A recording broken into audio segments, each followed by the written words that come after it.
Hello everyone, সকলকে welcome জানাইছো YouTube channel happy home আসামলৈ। আজিৰ ভিডিঅ'টিত আমি আলোচনা কৰিম অসমৰ শিক্ষক নিযুক্তি সম্পৰ্কে এটা গুৰুত্বপূৰ্ণ খবৰ। আৰু ইতিমধ্যে আপোনালোকে জানে যে যোৱা 8 জানুৱাৰী 2025ত আমাৰ অসমত থকা নিম্ন যিবিলাক আমাৰ উচ্চ প্ৰাথমিক বিদ্যালয় আছে তাতে 1600 পোষ্টৰ কাৰণে 1600 এছিষ্টেণ্ট টিচাৰ, সায়েন্স টিচাৰ আৰু হিন্দী টিচাৰৰ পোষ্টৰ কাৰণে এডভাৰটাইজ হৈছিল।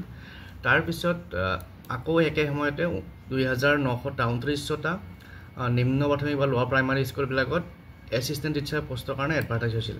কিন্তু এই পোষ্টখিনিৰ ডকুমেণ্ট ভেৰিফিকেশ্যন এতিয়ালৈকে হোৱা নাই।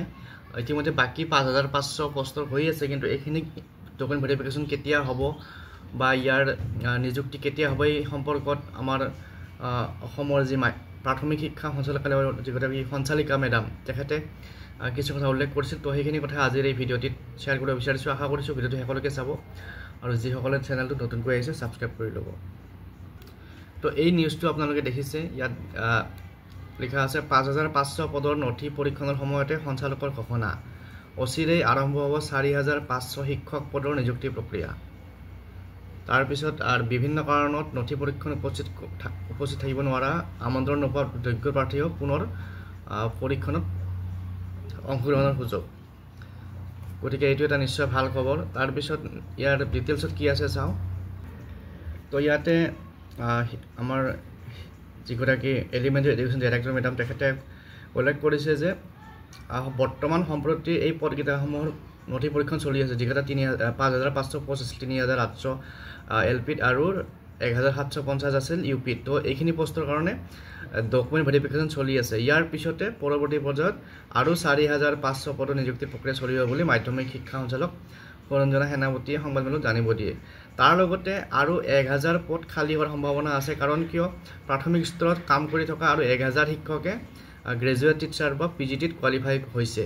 গতিকে এই পোষ্টখিনি যেতিয়া ভেকেণ্ট হৈ যাব তেতিয়া পুনৰ 1000 ভেকেঞ্চি ওলোৱাৰ সম্ভাৱনা আছে।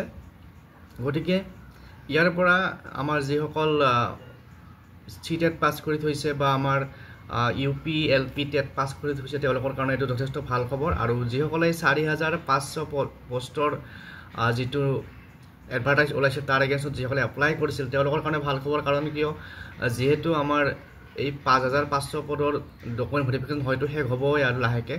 গতিকে শেষ হোৱাৰ পিছতে এইখিনিৰ 4500 পদৰ হয়তো ডকুমেণ্ট ভেৰিফিকেশ্যন আৰম্ভ হ'ব।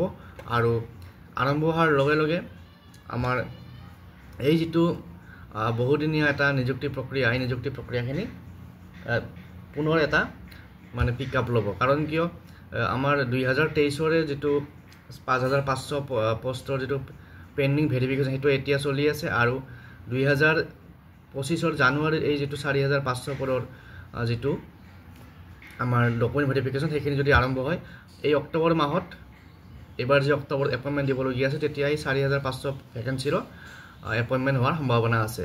গতিকে আজিৰ এই ভিডিঅ'ত এই খবৰটো শ্বেয়াৰ কৰি আপোনালোকৰ লগত এনেকুৱা ধৰণৰ খবৰ পাই থাকিবৰ কাৰণে চেনেলটো ছাবস্ক্ৰাইব কৰি ল'ব আৰু শ্বেয়াৰ কৰি দিয়ক ফ্ৰেণ্ডছসকলৰ মাজত। Thank U.